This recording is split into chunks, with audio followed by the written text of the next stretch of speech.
CS Booster. Stratégie CS pour fidéliser et rentabiliser votre entreprise. Une initiative Faces of Success, le programme des jeunes leaders et visionnaires qui transforment positivement l'Afrique. Animation, Mr. Mac. Invité spécial, Dominique Abissé.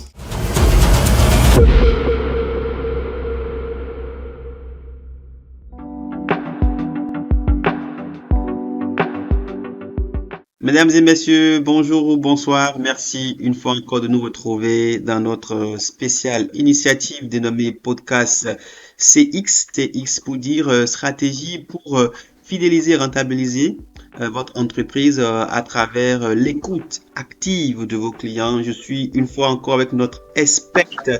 Elle est avec nous pour ce deuxième numéro. Nous allons beaucoup plus parler de façon pratique. Comment est-ce que l'on applique cette stratégie, cette nouvelle dimension des entreprises dans nos différentes initiatives, dans nos différentes approches pour pouvoir dynamiser et avoir plus de rentabilité dans nos structures en tant que dirigeants, entrepreneurs de PME ou responsables PME. Dominique, bonjour. Bonjour Armand, comment tu vas? Je vais très bien, avec beaucoup de joie et beaucoup de plaisir de te retrouver pour notre deuxième numéro, parlant donc de ce dont tu sais mieux parler, n'est-ce pas? Yes, c'est ça. Alors, merci beaucoup. Nous vous accueillons donc, mesdames et messieurs, dans ce deuxième numéro avec beaucoup d'humour, beaucoup de chaleur.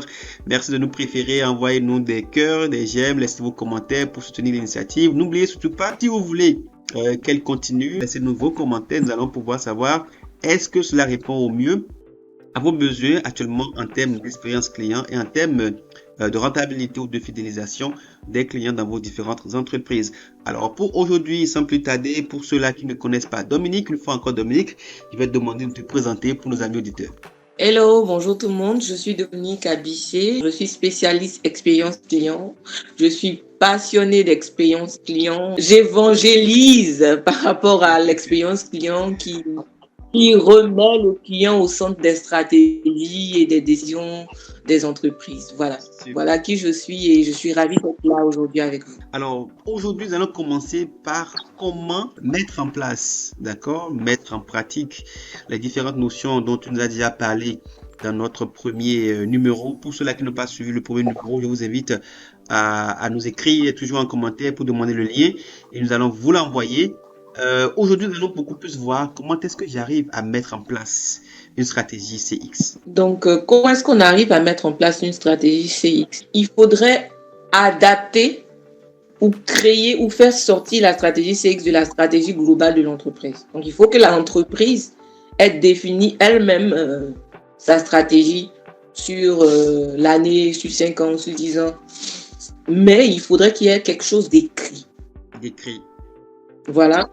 D'écrit, voilà, qui montre où est-ce que l'entreprise veut partir, etc.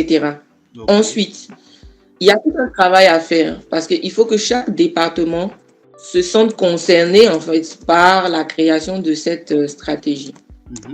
Il faudrait que les finances comprennent que si on vote par exemple un budget,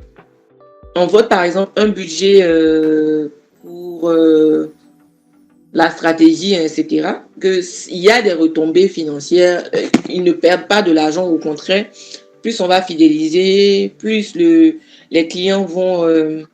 Il faudrait que chacune des parties prenantes dans l'entreprise soit consciente que définir une stratégie CX, définir la stratégie et vouloir l'appliquer, c'est l'affaire de tous. Et parfois, les gens disent en fait que la relation client, c'est un service, mais l'expérience client, c'est toute l'entreprise. Donc, chacune des parties doit se sentir concernée par cela.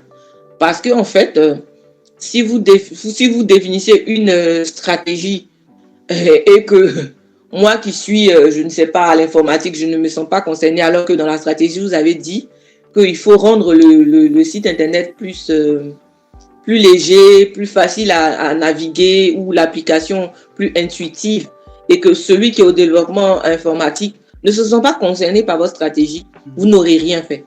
Justement. Donc, avant même voilà, avant même de vouloir créer une stratégie, il faudrait que toutes les parties, la finance, les ressources humaines, l'informatique, etc., la sécurité, la R&D, recherche et développement, il faut que toutes ces parties-là comprennent l'importance d'une politique centrée sur le client. Ça, vraiment, c'est le préalable à faire. C'est le préalable à faire. Ensuite, une fois que ça, c'est un acquis et que chacun a décidé pas de travailler en silo, mais de travailler conjointement, d'unir les forces. On va maintenant passer par certaines étapes. Voilà, passer par certaines étapes pour nous faire sortir notre stratégie CX. Donc, en eux, il va falloir comprendre nos clients. Donc, il faut les segmenter. Il faut les segmenter sur certains critères démographiques, enfin, ça dépend maintenant, psychographiques ou comportementaux. Et il faut créer le persona client. Le persona, en fait, c'est comment je vais dire, c'est un client imaginaire qui représente, en fait, le type de client que vous avez. Donc, ça se décide quand vous regardez, en fait, dans votre pipe client. Et il faut un pipe client. Malheureusement, il y a plusieurs entreprises qui fonctionnent sans base de données client. Et chaque fois que vous partez là-bas, on vous redemande encore votre numéro de téléphone. Vous vivez où? Vous faites quoi?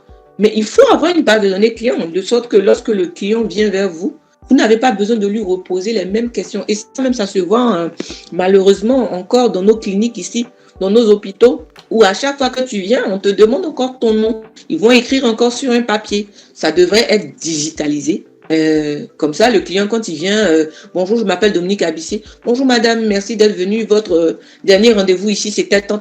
Vous étiez venu pour tel mal, vous vous sentez mieux, comment ça va?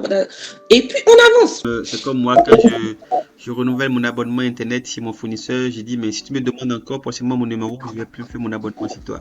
C'est fatigant. Et moi également, j'ai mon problème.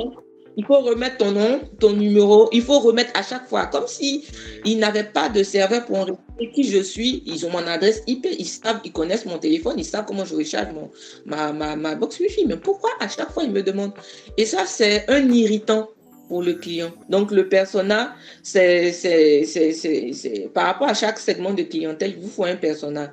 Le persona, vous allez le définir par rapport aux différents clients que vous avez. Donc, vous pouvez définir un persona de, voilà, on a Émilie qui a 36 ans, qui est cadre supérieur dans une banque, qui touche peut-être un revenu supérieur à 500 000 francs, nanana, qui aime la pêche, qui aime ceci, qui aime cela. Ça nous permet en fait de savoir notre client, c'est qui, de connaître ses préférences et de le mettre en fait au centre de la stratégie.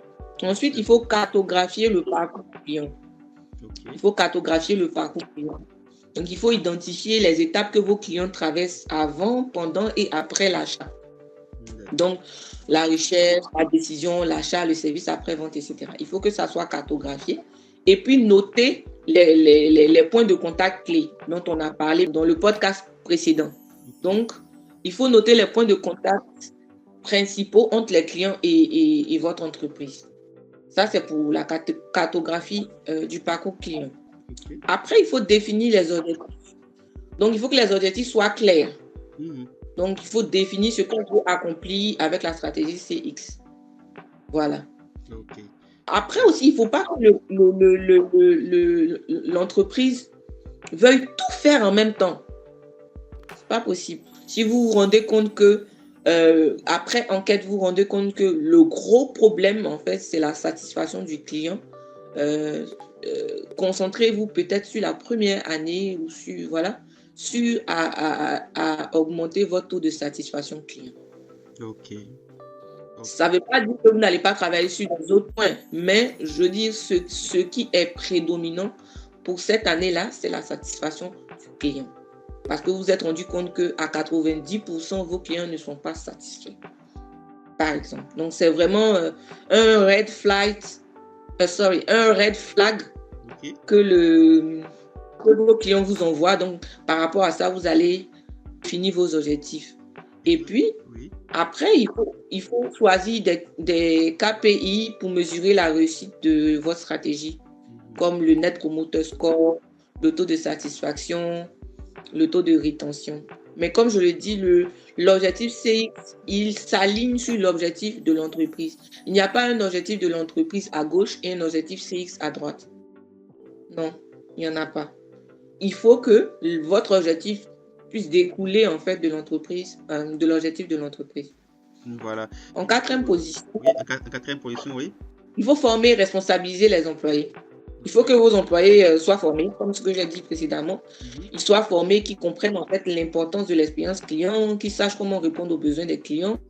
Donc, vous ne pouvez pas faire une stratégie sans formation. Les gens ne savent pas ce que c'est. Ils ne savent pas comment écouter un client. Ils ne savent pas, vraiment, ils ne savent rien du tout. Ils n'ont aucune idée de la culture centrée client. Et vous dites que vous avez fait une stratégie. Ça n'a aucun sens. Voilà. Et puis, il faut utiliser la technologie pour améliorer l'expérience. Ensuite, écouter les clients et collecter les feedbacks.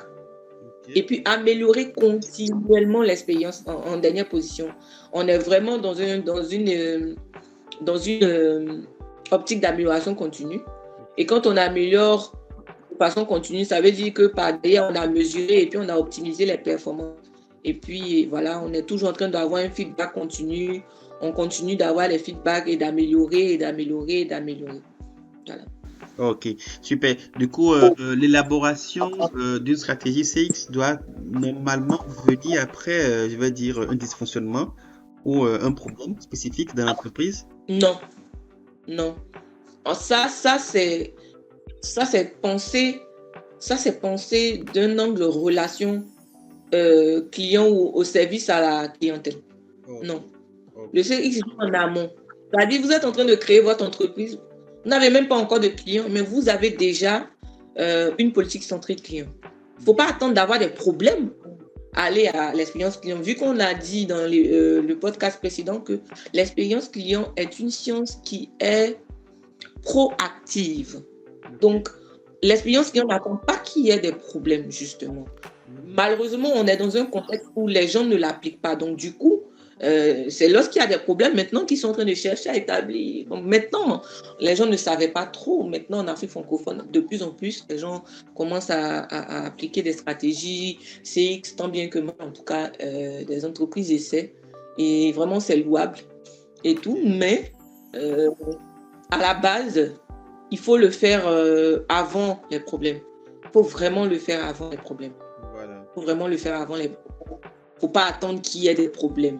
Il faut toujours faire des questionnaires pour avoir l'avis de vos clients. Il faut toujours leur demander comment vous voulez qu'on améliore telle ou telle chose.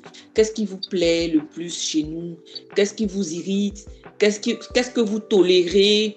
Qu'est-ce que vous détestez? Il faut vraiment prendre la peine de savoir ce que vos clients pensent de vous, de façon constante en fait. Alors, dès que vous allez déceler des points de friction, des points qui montrent quand même une certaine peut-être irritation naissante, avant même que le problème n'arrive, vous avez déjà tout réglé en amont. C'est pour cela qu'on fait en fait de l'expérience client. Si un client vous dit par exemple, j'aime le fait que vous m'envoyez des newsletters, mais par contre, je n'aime pas que ça soit tous les jours. Okay. Je n'aime pas que ça soit tous les jours. Il n'y a pas eu plainte du client. Il vous a juste fait sentir il vous a juste montré son ressenti. Donc, immédiatement, vous revenez vers lui et vous lui dites à quel rythme voulez-vous recevoir notre newsletter, par exemple. Il vous dira je veux le recevoir, je sais pas, une fois par mois. À quelle heure? Et là, vous poussez. À quelle heure voulez-vous recevoir votre newsletter? Quelle heure pour vous est propice à lire en fait notre newsletter? Ok, à partir de 10 heures pour moi ça va, mais jamais en soirée. Ok, vous notez tout ça. Et avant même que ce petit point devienne un problème, vous l'aurez déjà réglé en amont. Justement, c'est qu'à dire, il vaut mieux prévenir en fait que de vouloir trouver des solutions pour régler le problème. Voilà. C'est ça. Ok, super. Alors, dans l'élaboration d'une stratégie CX, est-ce qu'il y a par exemple, tu sais, aujourd'hui à l'aide d'intelligence artificielle, est-ce qu'il y a des outils technologiques ou des logiciels qui sont couramment utilisés pour pouvoir améliorer toujours la gestion de l'expérience client? Il y a des CRM. Il y a beaucoup de CRM. Il y a des CRM, ok. Qui sont des Customer Relationship Management. C'est des plateformes qui permettent de gérer votre relation avec le client. Donc, ils vont enregistrer des informations sur le client, les traduire en diagramme ou en histogramme pour vous dire, attention, votre client, tel mois, il a fait telle action, il a acheté, voilà son chiffre d'affaires, attention, son panier est en train de diminuer, etc. etc. Donc, il y a des CRM, des Customer Relationship Management, des plateformes comme Salesforce, HubSpot. Ce sont des CRM et il y en a plusieurs qui permettent de gérer la relation avec le client. Il y a des outils de sondage et de feedback comme SurveyMonkey ou Qualtrics qui aident à collecter des avis, à mesurer la satisfaction client. Vous avez des outils de support client comme Zendesk ou Freshdesk, voilà, qui permettent de gérer les demandes des clients via divers canaux. Vous avez des chatbots et des automatisations. Aujourd'hui, pratiquement tout le monde le fait. Tout le monde. Bien vrai que, bon, après, il ne faut pas totalement automatiser toute la relation avec le client. Sinon, après, les machines ne peuvent pas répondre à tout. Surtout quand il y a de l'émotion, les machines ne peuvent pas vraiment le tenir. On a des logiciels aussi qui analysent des sentiments, comme Sprinkle ou Brandwatch. Okay. Ça permet d'analyser les sentiments, les interactions sur les réseaux sociaux, pour mesurer les émotions et puis les perceptions des clients. Voilà, il y a plusieurs, les logiciels de personnalisation, des outils de marketing automation. Il y a Mailchimp que beaucoup connaissent, Marketo. Voilà, des outils d'analyse de parcours client avec Google Analytics ou Hotjar. Ça permet aussi d'analyser le comportement des visiteurs sur un site web. On a des outils de fidélisation, Loyalty Lion, Yopto. On a Sensive aussi, qui permet de bien établir la VOC, qui est le Voice of the Customer, qui est aussi un autre pan de l'expérience client qui permet de recueillir les impressions, comment le client se sent chaque fois qu'il est en interaction avec vous, que ce soit sur les réseaux sociaux. Ça permet en fait de mettre à nu en fait les sentiments réels du client face à nos produits ou à nos services. Donc il y a Sensive également, qui est un excellent donc vous voyez, il y en a plus. Une panoplie d'outils voilà. pour aider les professionnels CX pour pouvoir en fait dynamiser et améliorer leur stratégie CX. CS Booster. Stratégie CS pour fidéliser et rentabiliser votre entreprise. Une initiative Faces of Success, le programme des jeunes leaders et visionnaires qui transforment positivement l'Afrique. Animation, Mr. Mac. Invité spécial, Dominique Abissi. Alors, tout à l'heure, tu as parlé un peu dans l'élaboration, tu as parlé de la formation. Et en termes de formation aujourd'hui, dans l'univers de la CX, est-ce qu'il y a des opportunités disponibles actuellement? Oui, merci Armand pour cette question. Particulièrement moi, lorsque j'ai commencé à m'intéresser à l'expérience client, j'ai fait beaucoup de recherches. Je vis en Côte d'Ivoire. J'ai fait beaucoup de recherches et j'ai pas vraiment trouvé de structure qui faisait la formation en fait que je recherchais. Tout était en ligne. Ça m'avait l'air très éloigné de moi et j'ai pu rentrer en contact avec le cabinet conseil CX grâce à la petite histoire, grâce à une dame qui se trouve à Accra, à qui j'avais écrit et je lui avais dit, Esther est ce prénom, mais je lui avais dit, je veux faire une formation d'expérience client, est-ce que je peux venir à Accra, la faire, comment ça se passe et tout. Et elle m'a dit, écoute, en Afrique francophone, il y a un réseau de spécialistes et d'experts expérience client. Alors, j'ai dit, ah bon? Elle m'a dit oui, et elle m'a mis en contact avec 2 membres de ce réseau-là et qui m'ont recommandé en fait le cabinet conseil CX où j'ai fait ma certification. Donc, C'est un cabinet qui est basé à Montréal, au Canada, Ok, mais qui couvre tous les continents. d'accord. Et particulièrement sa directrice, Madame Julie Tano-Lawson, a décidé d'investir l'Afrique francophone pour un peu juguler le gap qu'il y a entre l'Afrique francophone et l'Afrique anglophone en matière d'expérience client. Donc, elle organise des masterclass dans différents pays, la Côte d'Ivoire, le Cameroun, le Togo, le Bénin, voilà. Donc, moi, en tout cas, je conseillerais toutes les personnes qui veulent se faire former, toutes les entreprises qui veulent faire former leurs leaders à rechercher le cabinet conseil CX et à prendre toutes les informations qu'il faut avec ce cabinet-là. On pourra vous mettre le lien du cabinet, bien sûr, Dans le les lien du site commentaires. internet, du LinkedIn également, dans les commentaires. Dans les commentaires, d'accord. Merci beaucoup, merci infiniment, Dominique. Nous sommes pratiquement à la fin de ce deuxième numéro. Mais avant de te laisser, j'aimerais déjà savoir, lorsqu'on parle par exemple d'une stratégie ou lorsqu'on parle d'une nouvelle approche qui n'est pas encore, je vais dire, généralisée, si je peux m'exprimer ici en Afrique francophone surtout, d'accord? Est-ce que tu ne penses pas qu'il y a un potentiel inexploité pour ceux-là qui nous écoutent actuellement? Ah oui, il y a un énorme potentiel inexploité. Euh, je pense que les entreprises francophones se contentent beaucoup de peu.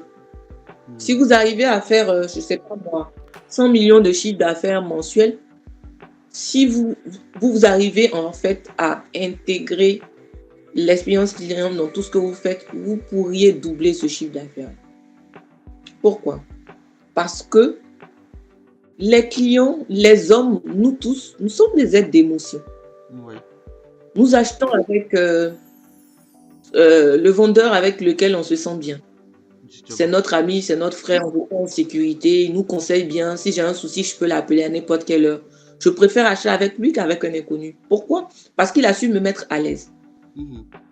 Donc, quand les entreprises comprennent ça et qu'elles comprennent que, OK, je dois satisfaire mon client, il faut qu'il se sente en sécurité, il faut qu'il se sente bien, il faut qu'il se sente chouchouté, vous allez pouvoir même par client augmenter le chiffre d'affaires que chaque client vous fait. Voilà. Un client qui achetait de façon hasardeuse 10 000 francs, 20 000 francs par mois est capable de doubler ce montant-là juste parce qu'il se sent valorisé lorsqu'il rentre en contact avec vous. Donc, c'est vraiment tout bénéf pour les entreprises de commencer à intégrer l'expérience client dans leur manière de fonctionner.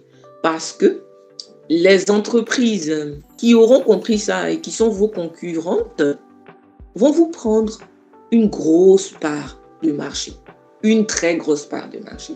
Et ça sera difficile, enfin ça sera triste parce que vous allez devoir lutter pour attraper en fait le gap. Donc vous ne perdez rien, en fait. Vous devez vous mettre à l'expérience client et commencer à impulser ça à vos entreprises, à vos employés et tout. Donc, je pense que vraiment, il y a le potentiel. L'Afrique est un grand marché encore inexploité. Et si chaque entreprise se met à cerner ce que ses clients veulent et à mettre ses clients au centre de toutes ces actions, je vous assure qu'on va avoir des booms économiques étonnants. Je pourrais dire que c'est maintenant ou jamais si vous avez envie de donner un coup de pouce à vos activités ou carrément explorer de nouveaux horizons en termes de rentabilité, de fidélisation de la clientèle. C'est le réflexe à avoir aujourd'hui, mettre en pratique tout ce qu'il faut afin de ne pas vous laisser derrière par rapport à cette nouvelle stratégie qui permet non seulement de rendre performantes des entreprises, mais justement aussi de les rendre durables, n'est-ce pas? Absolument, absolument. Ok. Alors nous sommes donc pratiquement à la fin de ce deuxième numéro. Dominique, j'ai une question, peut-être une question piège, mais je vais quand même te la poser. Tu veux bien la recevoir? Alors dis-moi, Dominique, est-ce que tu peux nous donner un exemple d'entreprise, d'accord? Un exemple concret d'entreprise qui a amélioré, je vais dire, sa CX et qui a vu une croissance significative de son chiffre d'affaires récemment, que tu connais. En Afrique ou peu importe. Peu importe, dans le monde de façon générale. Ok, d'accord. Ben, dans les années 2000, Ok. on a la célèbre enseigne de de café, de petit déjeuner, Starbucks, Mhm. qui faisait face à une stagnation des ventes et puis une diminution de la satisfaction client. Ok. Donc, malgré sa croissance initiale rapide, en fait, quand ça a été créé, il y a eu le boom parce qu'ils innovaient et les gens aimaient leur café et tout et tout. Mhm. Mais après, la direction a pris conscience que l'entreprise perdait son lien avec les clients. Donc, Ok. je veux dire, il faut bien noter lien avec les clients. Donc, la relation client. On peut même parler d'une relation amoureuse entre l'entreprise et son client. Justement. Et c'est comme toute relation, c'est comme un mariage en fait. Oui. Pour que ça marche, il faut que les deux entités y mettent du sien. Oui. Oui. Je vois. Je disais que l'entreprise perdait son lien avec les clients et en raison d'une expérience moins personnalisée et moins axée sur les besoins spécifiques des consommateurs. Donc les gens ont commencé à trouver, oh, ok, ils sont arrivés, mais c'est un peu ennuyeux. On veut mieux, on veut plus. Ouais. Donc du coup, qu'est-ce que Starbucks a fait? Ils ont commencé à personnaliser les commandes. Ok. Donc, ils ont introduit la possibilité pour les clients de personnaliser leur boisson avec une grande variété d'options, le type de lait, la taille, les saveurs. Ce qui a permis aux clients, en fait, de sentir que, en fait, leur préférence était au centre de l'expérience. Ok. Qui n'aime pas se sentir unique? On aime tout ça. Ok, je vois. Ils ont créé une application mobile, Starbucks Rewards, qui a permis aux clients de passer des commandes à l'avance, de cumuler des points de fidélité Mhm. et puis de recevoir des offres personnalisées. C'est pas comme ici, certaines entreprises créent ce système-là, point de fidélité, mais tu reçois jamais le cadeau. Ça vient jamais. Tu payes. On te donne rien. Donc, en fait, la création de l'application mobile, là, ça a permis d'améliorer la commodité et la fidélisation. Ok. Ensuite, ils ont créé un service client. Enfin, ils ont amélioré leur service client. Donc, Starbucks a formé ses employés, Ok. qu'ils appellent les baristas, Mhm. à créer une expérience plus conviviale et personnalisée pour chaque client. Donc, chaque client est unique. Donc, il faut créer une expérience personnalisée et conviviale avec chaque client. Leurs employés ont été formés pour ça. C'est du boulot, hein, créer une expérience Pour chaque conviviale client. avec chaque client. Par Chaque client, exemple, je donne juste un exemple. Oui. Supposons que le client il commande en ligne et il passe en boutique récupérer son café. Oui. Quand il est devant vous, là, il vous donne le numéro de commande. Vous avez son nom. Oui. Donc, s'il s'appelle Armand Kodjo, au lieu de l'appeler Monsieur Kodjo, vous l'appelez Armand. Comment ça va? La journée, ça s'annonce bien. Voilà. Il va vous répondre oui, ça va tout et tout. Donc, Ouais. pour vous, ça sera le café avec le lait. Ok, voilà, tenez. Passez une bonne journée. Et peut-être même Voilà. si c'est que c'était vraiment poussé et de façon beaucoup plus détaillée, j'allais dire, même si le client passait à la même heure, pourquoi ne pas lui préparer sa commande avant qu'il ne soit là pour lui faire gagner du temps? Mais bien sûr. Et tout ça, c'est fait. C'est fait. Ouais. C'est fait. Et en fait, donc, par rapport à ça, ils ont créé une omnicanalité. C'est-à-dire l'entreprise a travaillé sur une meilleure intégration entre les canaux physiques et numériques.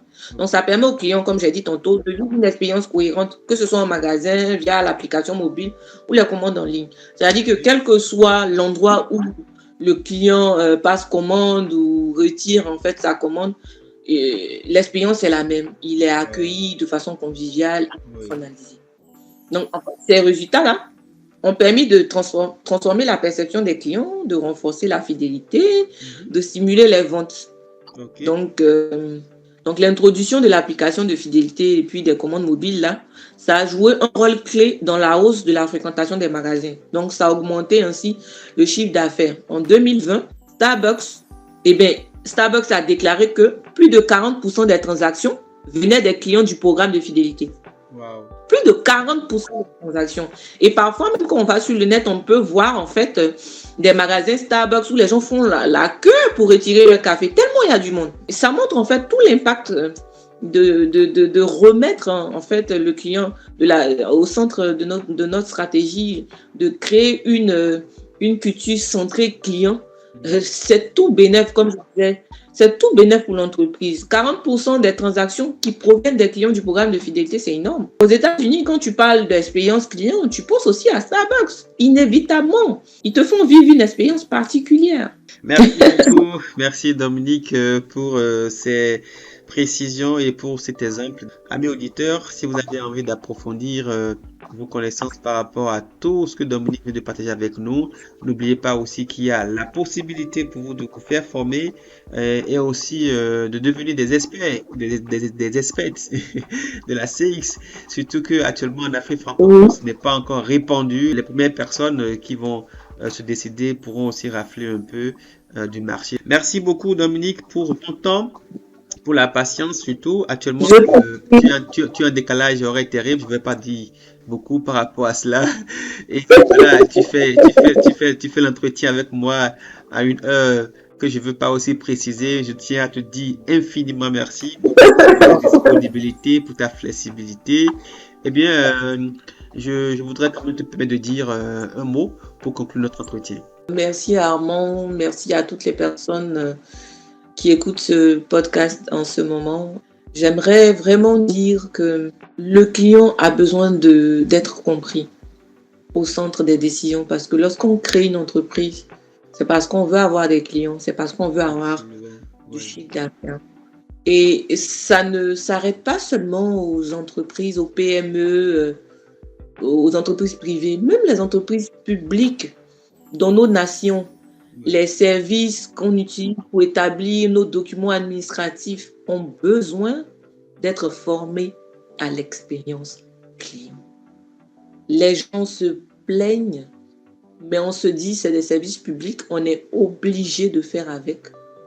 Mais il y a des nations qui ont intégré l'expérience client dans leurs services publics. Je veux parler par exemple du Canada, où les services publics en tout cas font énormément d'efforts pour que le client soit satisfait, pour que le citoyen soit satisfait. Et je veux dire, les nations devraient s'en inspirer davantage. Voilà ce que je voulais dire pour conclure. Merci beaucoup. Merci aussi à tous nos amis auditeurs. C'est donc la fin de ce deuxième podcast. N'oubliez pas, la suite dépendra de vous. Qu'est-ce que vous pensez de cette initiative? Est-ce que vous voudrez qu'on continue à vous proposer des thématiques de ce genre et surtout approfondir un peu les différentes notions et terminologies autour du concept CX? C'était nous, Dominique et Armand, pour vous. Merci beaucoup et à la prochaine. Bye bye. Bye bye. Bye. CS Booster. Stratégie CS pour fidéliser et rentabiliser votre entreprise. Une initiative Faces of Success. Le programme des jeunes leaders et visionnaires qui transforment positivement l'Afrique. Animation Mr. Mac. Invité spécial Dominique Abissé.